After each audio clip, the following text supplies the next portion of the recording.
Welcome into the Oklahoman's Video Studio. Dave Morris here for our monthly chat with our friends from the Oklahoma Film and Music Office. The lady next to me, Tava Sofsky, always good to see you. Likewise. And always you bring in talented Hall of Fame friends such as Byron Berline. Good to meet you, sir. Thank you, thank you. I heard you warming up over there with your friend Greg Burgess back there on the guitar.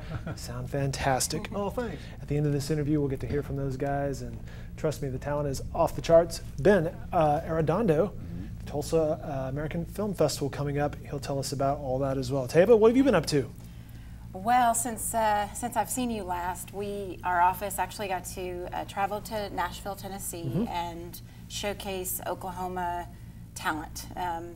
We got to showcase some incredible musicians at our Okie Roundup at one event one night, and then which included Caitlin Butts, Carter Sampson, and Travis Linville. Those were our a lot of talent there too. Performers, and you can go to studiooklahoma.com and see pictures from the event and some video clips we'll be eventually putting up there.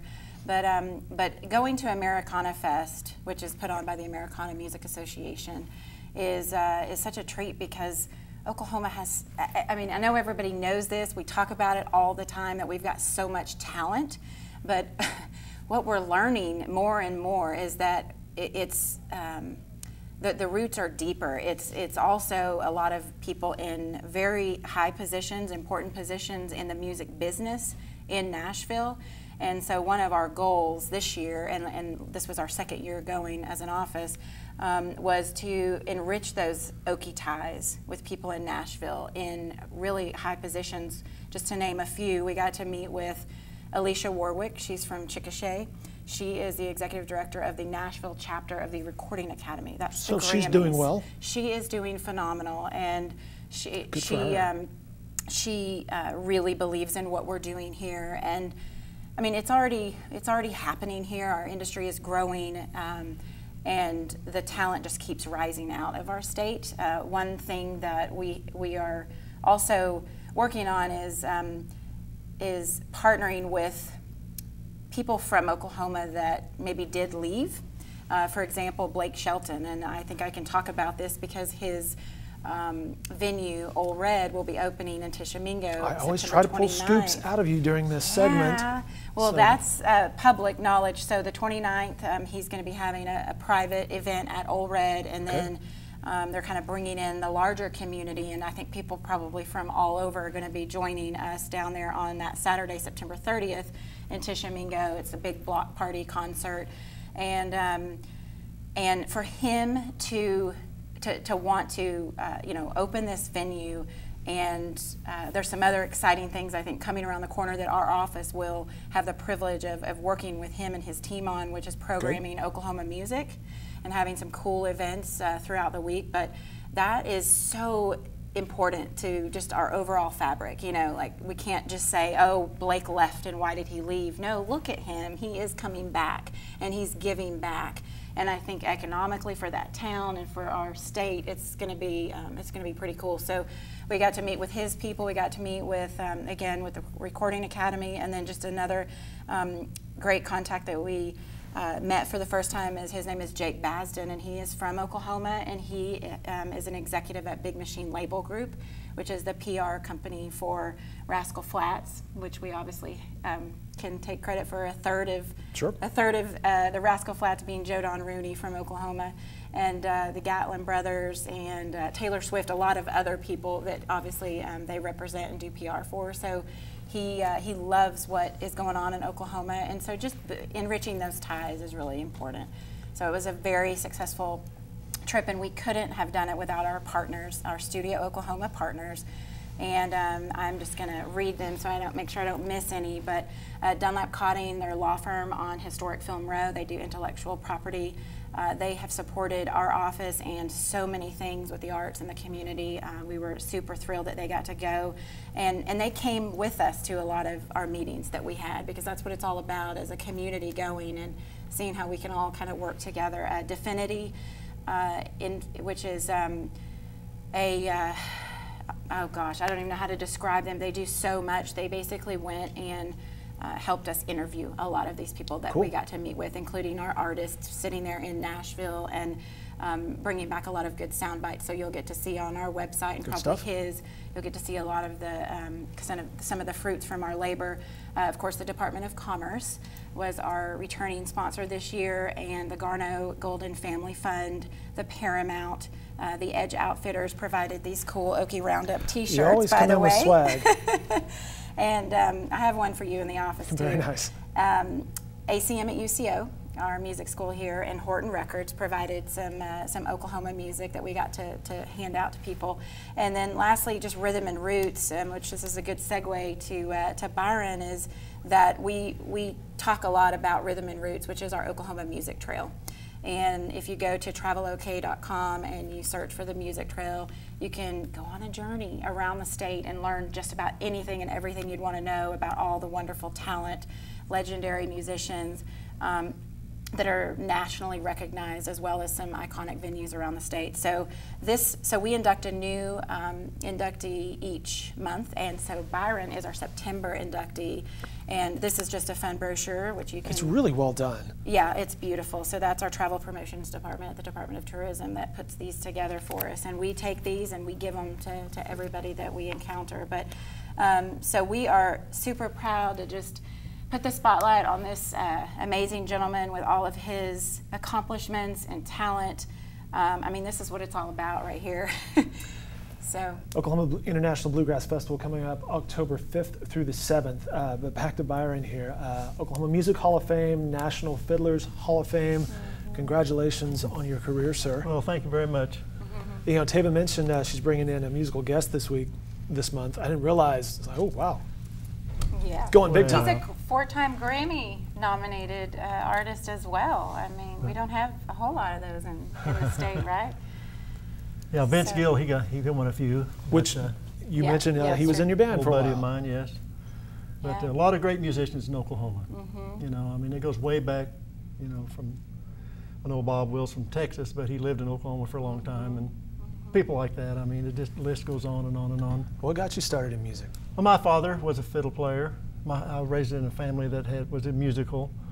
And I grew up in northern Oklahoma, right on the Kansas-Oklahoma. Caldwell, Kansas was my address, but I lived on a farm in Oklahoma. It's kind of confusing to people. Mm-hmm. Both states claim me. Kansas claims I'm from Oklahoma, and Oklahoma claims I'm from Kansas. America claims you. Yeah, but that's how I got started. My dad was an old-time fiddle player. What all do you play? I saw you had a mandolin over there as well. Yeah, I play. Well, if you can play the fiddle, you can play the mandolin usually. Okay. Just have to use a pick. And turn it around a little bit.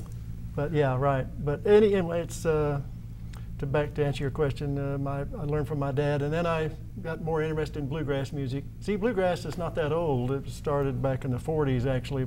Bill Monroe and Lester Flatt and Earl Scruggs, and they were on the Grand Ole Opry in Nashville. You just mentioned Nashville, but so I mean, to me, that's not that old. But a lot of people, they think, oh, that's really old. But no, it isn't. And so we used to listen to them on the radio, KVOO out of Tulsa. You know, used to be, you could get that all over the state almost. And of course, Bob Wills was on there, and then you could get Flatt and Scruggs on there in the morning. They play early in the morning, so farmers could listen to them before they go out to milk cows or whatever. That's cool. Yeah, they didn't have their iPods that they could listen to while they're on the tractors. They didn't have iPods. But that's how you learn to play. You listen to other people. And usually, back in the old days, I mean, they knew where you were from, but the way you played, because like an accent, because you didn't travel very far from, you know, where you learned to play, so you picked up that style, and that was your. Well, you've been all over. Where's your favorite place you've played? Oh boy, the music hall, my own music hall. There you go. I have to say that. Your own in Guthrie. In Guthrie, yeah. Tell us about that. Yeah, my wife and I moved there in 1995. We lived in Los Angeles for 26 years. So we decided to move back to her hometown, Guthrie. And I wanted a place to play and have a music shop, you know, to house all my instruments I've collected through the years. How many instruments might you have? Oh, too many. Yeah. You need to go there. You need to go to his fiddle I have a lot. shop. Okay. A lot of fiddles and guitars, banjo, anything with strings on it. And he'll give you a full-on tour. Do you remember our first meeting? Do you remember when? So I had just moved to Oklahoma. This was about 5 years ago. I have 3 little redheads, And I was homeschooling them at the time, so every Wednesday we would go on a full-day field trip. So we went to Guthrie, and we hung out. We thought we were going to stop by his field shop. We hung out for about 4 hours. So he was in the middle of a music a lesson. Your sister was there. He had all kinds of people there, and we just pulled up chairs. And so my kids got to see him in action. That's and then cool. we hung out, of course, and got the whole tour. And yeah, and they're all going to be musicians and stars too. So it sounds like you do some teaching. Oh, I do. I mainly teach on video, but I don't have time to teach on a regular basis, hand-on, so I do it on a video. I have a video series. Cool. Not a series, but just about 300 tunes or so that I teach, licks and stuff like that. Where can we find that? Just go on my website, doublestop.com, and you can find all that information there. What else are you doing these days? Well, besides fiddling around, I love to play golf.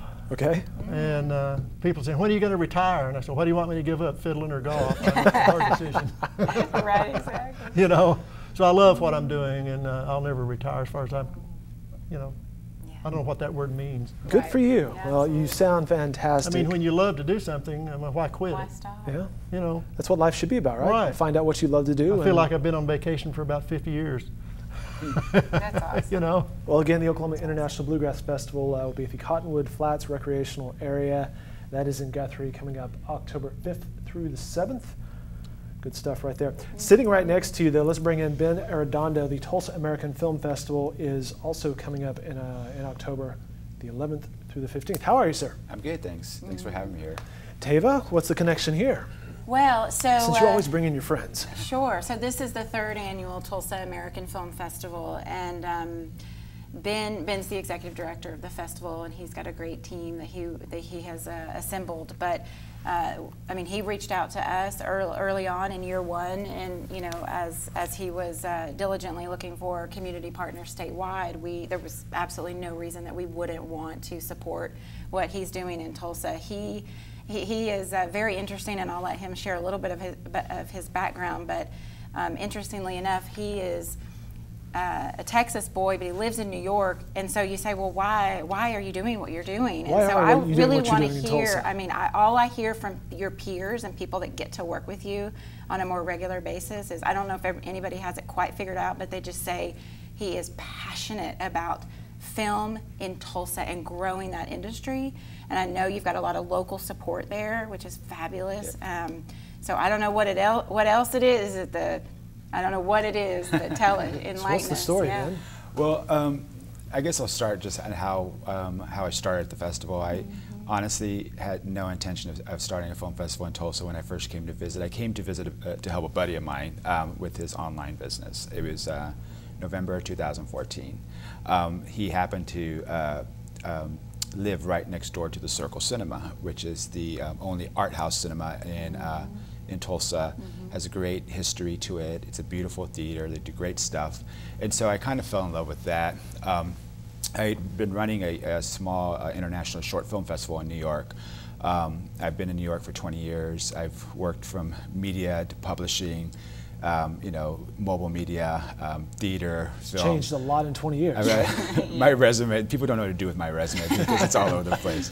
But I came to help him, and I found out there wasn't a conventional film festival in Tulsa, and I thought, you saw an opportunity. With Circle Cinema there, I said, how special, what a unique opportunity, to start something. So I met, right off the bat, I met Abby Curran. She's with the Tulsa Film Music, Art, and Culture with the city. And then I met with Dr. Rivers, who's the chair of the film department at TU. And I basically asked them, I said, if I start this, will you guys get behind me? Because one, I have no Oklahoma roots. I have no Tulsa roots.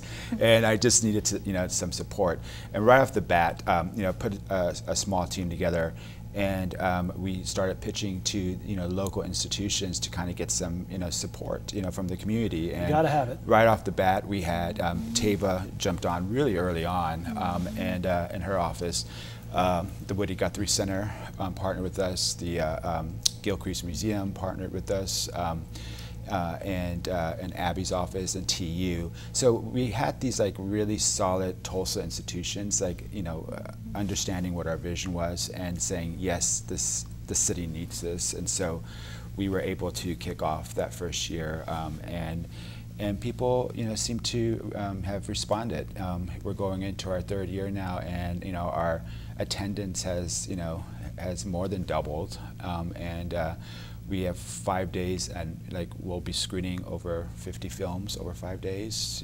Events. October 11th through the 15th. The website TulsaAmericanFilmFest.com. What can we expect at the festival? So this year it's 5 days, over 50 films. We have events, panels, discussions, lectures, special guests. Bringing in Doug Claiborne, who is one of the producers of Rumblefish, and that's very special for us. How did you make that connection? To Teva. Okay. Teva worked with Doug back in the LA days. Is that correct? Yeah. So quickly, I was born and raised in Oklahoma, went to OU, and then moved out 2 weeks later to LA. And one of my professors at OU said, I don't know how you can reach him, but if you can find Doug Claiborne, he will, be a great contact for you. So I found him in the big C of LA, and he allowed me to get a little bit of experience under my belt for the first about year and a half. I worked on commercials, and then he asked me to be his assistant on a movie called, a studio picture called Drop Zone in Florida. And it was a very nice invitation to go to Florida, in the Keys and Miami. And so we made that film a long time ago. And so we worked together just back to back on different studio pictures. And Doug is a very special being. He's actually from Tulsa. He graduated from high school there, and he started in this industry, in the film industry, working on Apocalypse Now with Francis Ford Coppola back in the day, and he was one of the only survivors, if you will, on that film because it took so long. It took over 3 years to make that film, and Doug was on from the beginning to the end, and Francis had given him an opportunity to even work on that. I think he started as an intern and got himself over there to where they filmed. But so he has, look him up, DougClaiborne.com. He has an amazing repertoire and just a wealth of knowledge. He's going to be talking about his experience in making Rumblefish. I was about to say you have him on a panel, right? Yeah, well, we have actually not a panel. It's just him. It's just him. Okay. Teva will be interviewing him, and it's the 35th anniversary of the production of Rumblefish in Tulsa. And I don't know if you know the story of The Outsiders and Rumblefish being shot in the same year, back to back, by Francis Ford Coppola. So it's a very strong part of Tulsa film history, and we'll be screening Rumblefish outdoors at the Guthrie Green on the Thursday night of the festival. That's awesome. With an interview with Doug Claiborne right before that. Some of the other special events we have the Oklahoma premiere of Mankiller, a documentary about Wilma Mankiller, and that's a very unique experience and really special event for the Tulsa American Film Festival. We're going to be screening Mad Dogs and Englishmen at the Woody Guthrie Center.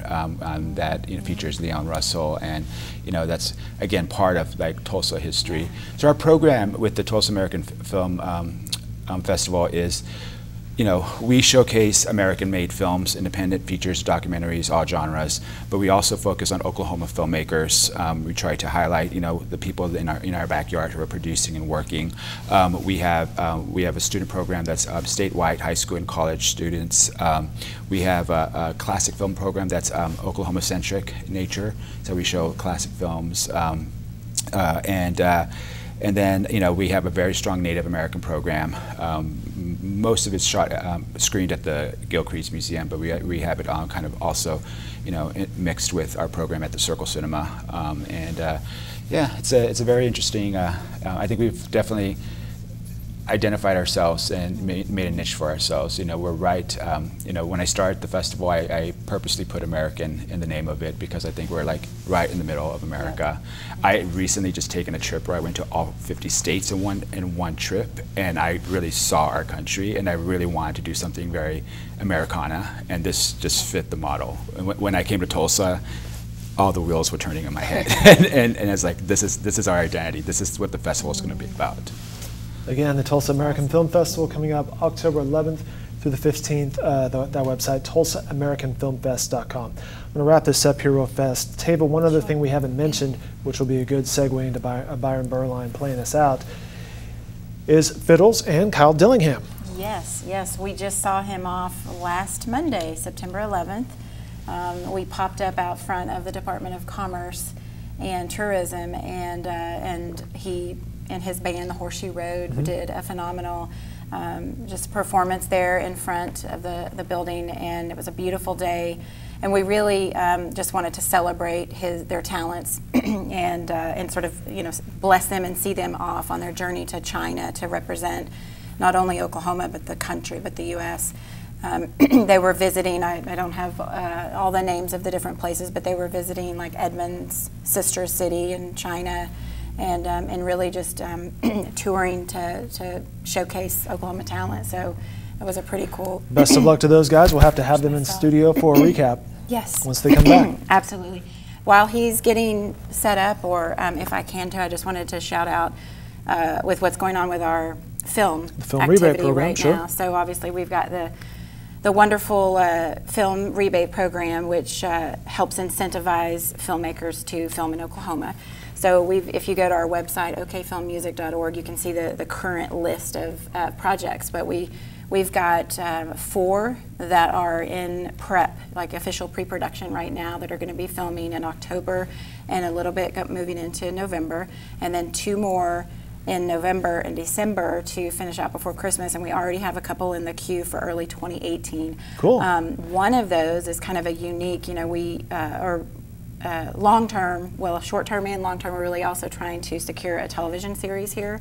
But we're dabbling in different areas of television and have been since the program was renewed in 2014. But we have a cool project that that we just pre-qualified, and it's a commercial, a Chick-fil-A commercial that's going to be filmed at the Bedlam game in Stillwater. Very nice. In November. So it's a really, you know, great partnership to have with the company that's producing that commercial. So that's kind of a first for us to see here. But yeah, there's a lot. So just go to our website, and there's a lot of other great music festivals coming up in October as well. So sounds like I'll be asking you where the film crews and movie stars are over the next few weeks. Yeah. Teva Molloy-Saski with the Oklahoma Film and Music Office, as she mentioned, that website, okfilmmusic.org. Ben Arredondo, Tulsa American Film Festival. Again, that's coming up October 11th through the 15th, tulsaamericanfilmfest.com. Best of luck with everything. Thank you. Enjoyed the conversation, and congratulations on everything. Thank you. And Mr. Hall of Famer, Byron Berline, what will you and Greg Burgess be playing for us this afternoon?